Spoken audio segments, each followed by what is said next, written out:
The station covering all of the DMV. This is DC News Now. Tonight on DC News Now at 10, more insight into a pregnant woman found months after being shot to death in her accused killer's home. Coming up, how this gruesome case is shedding light on similar violent crimes.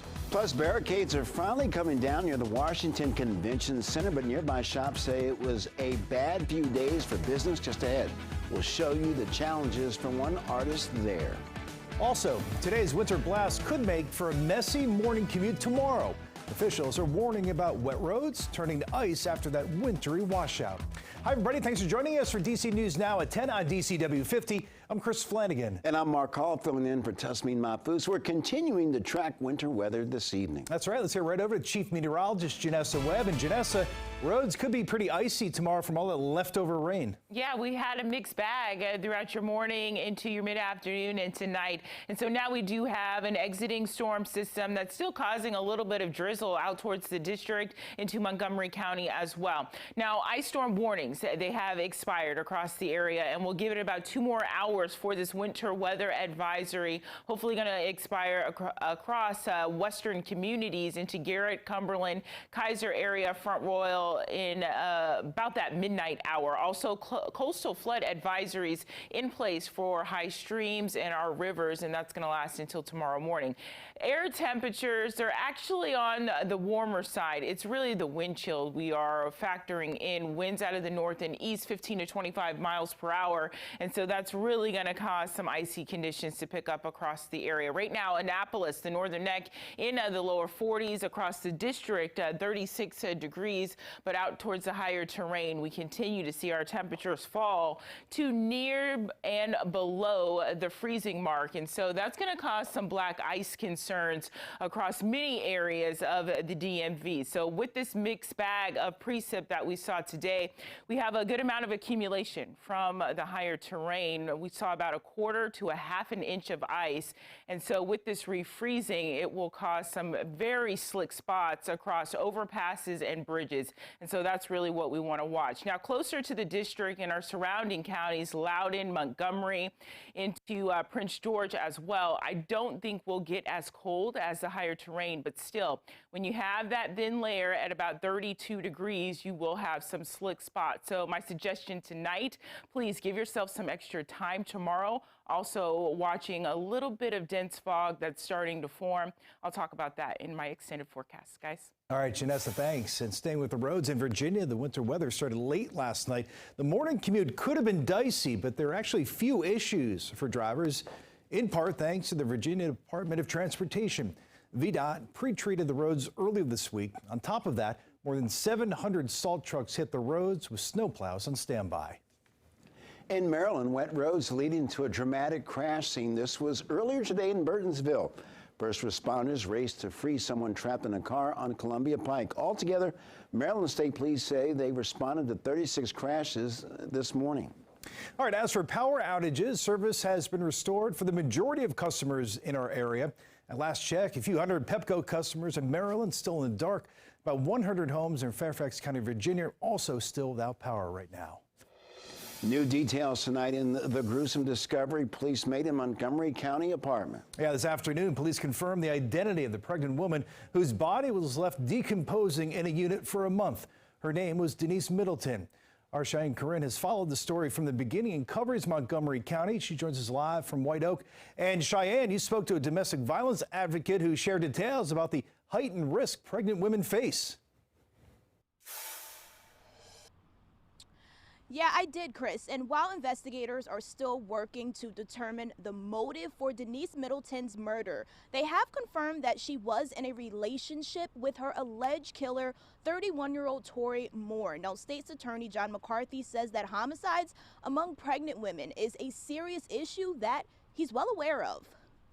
Many of you probably remember the Laura Wallen case that we had years ago here. That was this wonderful young woman who was the teacher of the year in Howard County, who was killed by a young man named Tyler Tessier because he found out she was pregnant with her child. In her honor, in 2019, Governor Hogan signed the Laura and Reed's Law that toughens sentences for violent crimes against pregnant women.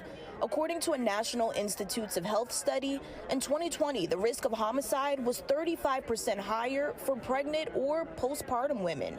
The study also shows homicide rates were highest among adolescents and Black women, with most incidents involving firearms. Homicide of a pregnant woman is not typically a first and only time domestic violence incident.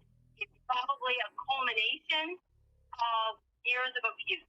The Maryland Network Against Domestic Violence says this is why it's so important that healthcare providers screen pregnant women and provide a private space to ask questions about intimate partner violence. People who may choose not to use the criminal justice system might be more receptive to a healthcare provider.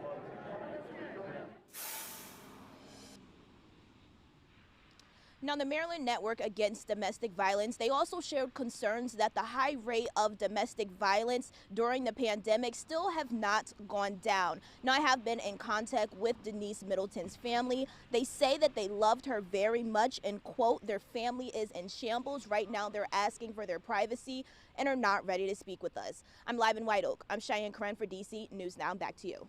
Cheyenne, thank you. A 15-year-old girl is in custody for stabbing another student at a school in Columbia, Maryland. The incident put Hammond High School on lockdown. Howard County police say the girl stabbed the 17-year-old boy on campus. The boy was released from the hospital this evening. We're told the two students did know each other. The motive for the stabbing is still unclear. And Prince George's County police are looking for the shooter who killed a man in Capitol Heights. They identified him as 34-year-old Lomax McIntyre. Investigators say the shooting unfolded last night in a parking lot on Walker's Mill Road. McIntyre was found nearby and pronounced dead at the scene. Investigators believe he drove after he was shot trying to get help. Police are now offering up to $25,000 for information leading to an arrest. 3 days of diplomacy turned into several days of difficulty for some local businesses. The Africa Leaders Summit wrapped up today, but not before causing a traffic nightmare for cars, pedestrians, and businesses. Our Mariel Carbone is in Mount Vernon Square, where a maze of fencing has some people fed up. Well, typically 7th Street is filled with cars and people going out to bars and restaurants, but you can see it is a ghost town out here right now. Business owners tell me that these fences put up to keep people away from the convention center are actually keeping people away from their establishments. Thick metal fencing, police cruisers, concrete barriers. These are just some of the security measures set up during the Africa Leaders Summit. It feels like Armageddon. It's like you're in some kind of war zone. C. Alexander says the intensity of it all raises some questions. Who is this protecting? And from what and from who? She came to town to display art at the pop-up gallery Four Quarters Art and Books.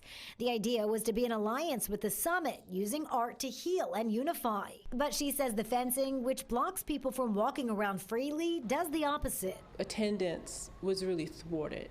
We even had people who called us and said they had to turn back because they just couldn't deal with it. We had people come here and have anxiety attacks. It's been challenging. Brian Smith runs the gallery, which is set up on 7th Street through the end of the month. I think that there could be a little bit better communication maybe with businesses. He says he's grateful for the summit, but admits the impact on both businesses and customers is noticeable. Well, I mean, I've heard people walking by and cursing the world and the city. According to the district, Secret Service and other agencies are handling security to keep dignitaries safe. As protesters gathered outside the convention center, calling out the government for inviting Ethiopia's prime minister. He should be in the International Crimes Court for his crimes against humanity. Still, Alexander says this level of barricades is overboard. There's no way for people to gather, to come together. Because of all these obstacles. And today is the final day of the summit. The leaders will be leaving on Friday, but you can expect the impacts on the roads and the sidewalks out here to last through Saturday. Reporting in Mount Vernon Square, I'm Mariel Carbone, DC News Now. And developing tonight, police officers sworn to protect Virginia's second largest county will soon see some more money in their paychecks. But now there's frustration from other agencies who say they need the help too. Northern Virginia Bureau reporter Max Marcilla joining us live from Prince William County Police Headquarters. All right, Max, let's start with police. They're about to get a pretty good salary boost. They are. Well, right now, the minimum salary for a Prince William County police officer is $52,000. That'll get bumped up to $62,000. So that's a pretty significant increase, especially considering the fact that Prince William County lags behind several of its Northern Virginia peers.